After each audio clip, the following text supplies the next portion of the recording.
오늘 우리에게 주신 하나님의 말씀 잠언 30장 15절로 23절 말씀입니다. 생명의 샘가 10월 10일 월요일 말씀 만족을 모르는 자 함께 읽겠습니다. 거머리에게는 두 딸이 있어 다오다오 하느니라. 족한 줄을 알지 못하여 족하다 하지 아니하는 것 서넛이 있나니 곧 스올과 아이배지 못하는 태와 물로 채울 수 없는 땅과 족하다 하지 아니하는 불이니라. 아비를 조롱하며 어미 순종하기를 싫어하는 자의 눈은 골짜기에 까마귀에 쪼이고 독수리 새끼에 먹히리라. 내가 심히 기히 여기고도 깨닫지 못하는 것 서넛이 있나니 곧 공중에 날아다니는 독수리의 자치와 반석 위로 기어다니는 뱀의 자치와 바다로 지나다니는 배의 자치와 남자가 여자와 함께한 자치며 음녀의 자치도 그러하니라. 그가 먹고 그의 입을 씻음같이 말하기를 내가 악을 행하지 아니하였다 하느니라. 세상을 진동시키며 세상이 견딜 수 없게 하는 것 서넛이 있나니 곧 종이 임금된 것과 미련한 자가 음식으로 배부른 것과 미움받는 여자가 시집간 것과 여종이 주모를 이은 것이니라. 아멘. 오늘 말씀은 크게는 세 가지 주제로 이렇게 말씀을 이어가는데요. 첫 번째는 이 감사와 자족하는 삶의 이 태도가 없는 이 사람들에 대한 그 일침을 가하는 말씀인데, 이 족한 줄을 알지 못하여서 늘 다오 하는 그 거머리와 같은, 그러니까 그러한 사람을 일컬어 거머리로 이렇게 비유를 했어요. 좀 세다 하는 느낌을 받죠. 사람을 이렇게 만족할 줄 모르고 늘 이렇게 주십시오 이렇게 요구하는, 뭐 안 생기나 뭘 꼭 뭐 바라는 마음으로만 이렇게 사는 사람을 일컬어서 거머리라고 이렇게 비유를 합니다. 그러한 사람과 같은 이렇게 그 비유를 든 몇 가지가 있는데, 스올, 이게 지옥이죠. 무덤. 그러니까 뭐 만족을 모르고 죽음을 받아들이는 이 무덤 같은, 죽음 같은 것을 비유를 들고, 아예 배지 못하는 태, 이것도 역시 물로 채울 수 없는 땅, 밑빠진 독에 물 붓기 같은 그러한 쩍쩍 갈라진 그 땅, 족하다 하지 아니하는 불은 끊임없이 태우죠. 갖다 닿기만 하면 다 태워버리는, 만족을 모르는. 그 시대에는 불 끄기가 굉장히 어려웠을 거예요. 현대와는 다르게. 산이든 집이든 뭐 불타기 시작하면은 감당할 수 없이 태워버리는 그러한 모습들을 연상하는데, 이것을 보면, 이 말씀을 보면 연상되어지는 것이 이 감사와 이 족함이 없이, 자족함 없이 자꾸 하나님 앞에 달라고 하는 기도만 하는 어떤 그러한 이 기도 생활, 그러한 태도에 대한 그 지적, 이런 것으로도 느껴집니다. 그래서 이렇게 기도할 때, 물론 기도의 시작은 간구죠. 결핍에 대한 간구로서 하나님 앞에 간구할 수 있죠. 하나님께서는 그것을 잘못된 기도라 말씀하지 않으십니다. 그런데 늘 하나님 앞에 무엇인가 요구할 것, 결핍할 때만 하나님 앞에 나아가 기도하고 더 주옵소서라고 하는 그러한 기도만을 한다면, 많은 기도를 하지만 사람은 그 기도로 인하여서 하나님과 친밀한 관계를 갖고 그 신앙이 깊어지고 성숙해지기보다는 더욱 탐욕스러워질 수 있다 하는 그러한 그 경고로 들리기도 합니다. 그래서 이 나의 기도 생활을 한번 돌아보기도 하고, 오늘 같은 날은, 이 말씀이 있은 오늘 같은 날은 이렇게 하나님 앞에 기도할 때 나에게 베푸신 구원, 나에게 베푸신 은총, 그리고 내 삶에 늘 함께하여 주시고 보듬어 안으시는, 그래서 생명의 길로 인도해 가시는, 지금까지 나와 항상 신실하게 함께 하셨던 그 하나님의 손길이 앞으로도 함께 하실 것으로 인한 신뢰에 대한 고백, 하나님의 성품에 대한 고백, 이러한 그러니까 오늘 같은 날은 이게 하나님 앞에 기도할 때 감사만 고백하는, 하나님의 성품만 고백하며 주님과 교제하는 시간을 가지면 어떨까 하는 그러한 생각도 해봅니다. 그런가 하면 18절 이하에 내가 심히 기이 여기고도 깨닫지 못하는 것 서너시 있다고 얘기를 합니다. 그러면서 그 자취를 드러내지 아니하면서 다니는 짐승들을 예를 들고 있어요.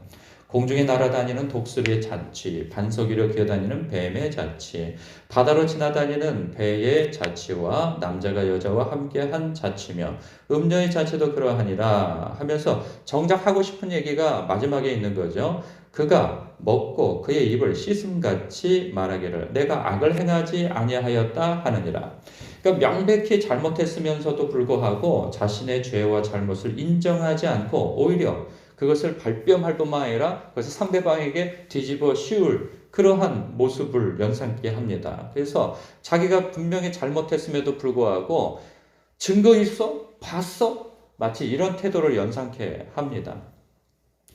이 아무도 보는 이가 없으니까 또 남은 증거도 없으니까 아무렇지도 않게 거짓말을 하는 모습이죠. 이러한 일들은 사실 비일비재하고 우리 주변에도 그러한 사람들을 종종 보게 되어집니다. 뭐 뉴스만 하더라도 그런 일들은 끊임없이 일어나고 드라마만 보더라도 그러한 사람들의 사는 모습들을 그렇게 보게 되어지죠. 그런데 이 말씀은 야 이래서 되겠어? 하는 그러한 말씀으로 이 사람들이 그렇게 저 인간들은 저렇게 살아 저 사람들은 저렇게 몹쓸 짓을 해 라는 그 말씀으로서 주기보다는 나의 삶 속에서 감추어지고 사람들에게 드러나지 않는 그런 죄의 어떤 흔적들이나 죄의 모습들이 나에게 있지 않는가 돌아보라는 말씀으로서 주는 것이죠. 그래서 우리의 삶도 그렇습니다. 다른 사람에 대하여서 판단하고 정죄하고 할 만큼 우리는 깨끗한가 스스로 돌아볼 일인 것이죠. 그래서 우리는 대부분 들키지 않는 것이지 없는 것은 아니란 말이죠. 우리의 죄가. 그것은 생각으로 마음으로 혹은 아무도 보지 않는 곳에서 하나님 앞에 부끄러운 말과 생각과 태도를 가진 일들도 우리에게도 많단 말이죠. 그런 부분에 있어서 나 스스로를 돌아볼 말씀으로 이 말씀을 이렇게 묵상하면 좋겠다 하는 생각입니다. 먹고 입을 씻음과 같이 악을 행했으면서도 안 한 것처럼 행동하는 그런 위선이 나에게 있는 것은 아닌가 오늘 돌아볼 말씀입니다. 그런가 하면 21절 세상을 진동시키며 세상에 견딜 수 없게 하는 것 서너시 있다고 얘기해요. 그러면서 종이 임금된 것, 미련한 자가 음식으로 배부른 것, 그리고 미움받는 여자가 시집간 것, 여종이 주모를 이은 것. 이 어떤 것들은 이럴 수도 있는 것 아닌가 싶은 생각이 들게 하는 것이 있어요. 미련한 자가 좀 배부르게 살 수도 있는 것이지. 그리고 미움받는 여자가 시집갈 수도 있는 것이지. 이게 뭐 특별히 이상한 것은 아니란 말이에요. 이거 그냥 문자대로 읽으면. 그런데 여기에서 이야기해 주는 것은 뭐냐면 견딜 수 없게 하는 것인 거예요. 그러니까 이것이 긍정적인 모습으로 비춰지지 않는 그러한 상황 가운데에서 세워지지 말아야 할 사람이 세워지고 이게 어떤 질서를 뒤엎고 사회적 체계를 뒤엎고 하는 것이죠. 그러니까 전혀 준비되지 않는 사람이 덥석 그 자리에 가 있는 모습이 연상되어진단 말이죠. 그러니까 종이 임금이 된 것, 이것은 전혀 준비되지 않는 사람이잖아요. 그러니까 종이 갑작스럽게 어떤 일로 임금이 되어졌다고 한다면 이것은 반역을 볼 수밖에 없는 거죠. 왕이 갑작스럽게 죽었다고 아무나 세워지는 것은 아니잖아요. 그러니까 종이 그 왕의 자리를 끌어내리고 자기가 올라간 거죠. 역시나 마찬가지로 여종이 주모를 이은 것이라고 하는 것도 마찬가지입니다. 그 여종이 어찌 여주인의 자리를 올라갈 수 있어요? 여주인을 모함하고 모해하여서 그 여인이 죽게 만들고 자기가 그 자리로 올라가는 아주 나쁜 머리를 써서 올라가게 되어진 것이죠. 그러니까 부정적인 것이라고 한다면 그런 것을 연상할 수가 있어요. 그러면 이 말씀 우리에게 주는 교훈은 무엇일까 하는 거예요. 우리는 보통은 높이 올라가기를 원하고 많이 갖기를 원하고 뭔가 커지기를 원하고 그런단 말이죠. 그런데 이것은 누구나 다 갖는 마음의 욕망과 욕심이고 기대하는 바예요. 그런데 문제는 뭐냐면 이것에 대한 준비가 있느냐라는 거죠.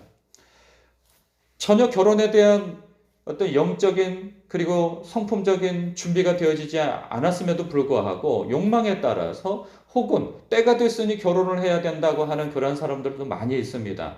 그래서 결혼에 대한 공부도 없고 그리고 결혼에 대한 아무런 어떤 가치나 그리고 계획도 없이 나이가 됐으니까 결혼해야 돼. 이런 경우가 많으니 결혼이 파장이 되어지는 일들이 얼마나 많습니까? 또 많은 사람들이 그런 거죠. 뭐 직장 생활하면 자기는 다 사장이 되고 싶고 회장이 되고 싶죠. 그러나 그 되고 싶은 마음과 실제로 그 실력을 가지고 있는 것은 다른 것이죠. 그러니 우리의 삶 속에서는 늘 왜 저렇게밖에 못하지? 왜 회장은 저렇게 결정을 하지?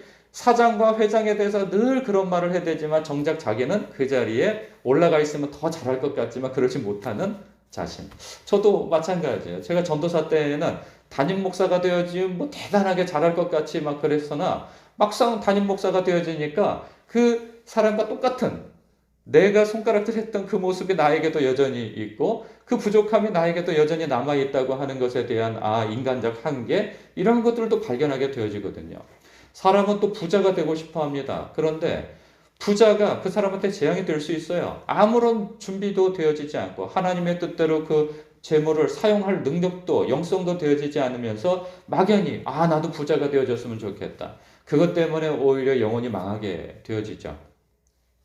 그러니까 우리는 내가 바라고 꿈꾸고 하는 것, 이 말씀 묵상하면서 그런 생각도 해봤어요. 우리는 이 개척교회이기도 하고 작은 교회이기도 하면서 막연히 교회가 부흥되어졌으면 좋겠다. 우리도 큰 교회가 되어졌으면 좋겠다. 그러나 우리가 사람들을 품어 안을 사랑할 마음의 그러한 섬길 태도 이런 것에 대해서는 전혀 주님의 마음으로 그런 그릇이 넓혀지지도 않았고 사람에 대한 이해와 그리고 그 사람들을 품어 안을 만한 섬김의 자세, 태도 이런 준비는 하나도 되어지지 않았는데 막연히 우리가 교회의 그릇만 이렇게 사이즈만 막 넓혀놓으면 사람들이 온다 이런 것도 사실 문제일 수 있는 거죠. 그러니까 목사로서 준비, 성도로서 그러한 준비가 전혀 되어지지 않고 막연히 성장했으면 좋겠다 하는 그런 마음이 있다면 오늘 여기에서 세상을 진동시키며 세상이 견딜 수 없게 하는 것 선언시 인난이 속에 들어갈 수 있다는 것이죠. 우리는 무엇인가 내가 바라고 꿈꾸는 것이 있다면 그것에 걸맞는 그릇을 준비해 나가는 것도 필요하다 하는 것입니다. 오늘 말씀 속에 한 세 가지가 이렇게 정리가 되어진다면 감사와 자족하는 삶의 태도를 가져야 한다는 것이죠. 하나님 앞에 그리고 그 하나님 앞에 감사와 나에게 베풀어 주신 은혜에 대한 고마움 그런 표현이 오늘 기도 가운데 있기를 바라고요. 그리고 아무도 보지 않는 곳에 행동이 자신의 진짜 모습이라 하는 것이죠. 그래서 늘 하나님 앞에 섰다 생각하고 누가 보이지 않는 곳에서도 거룩한 마음가짐과 태도를 갖는 오늘 하루가 되길 바라고 내가 아무런 준비 없이 무엇인가 막연히 꿈꾸기보다는 오늘도 나에게 주어진 일들에 대해서 최선을 다하고 나의 할 도리를 다함으로 인하여서 하나님께서 주신 그 자리를 잘 지켜내고 성장시키고 하는 일의 성실성을 드러내는 오늘 하루가 되기를 주님의 이름으로 축복합니다. 기도하겠습니다.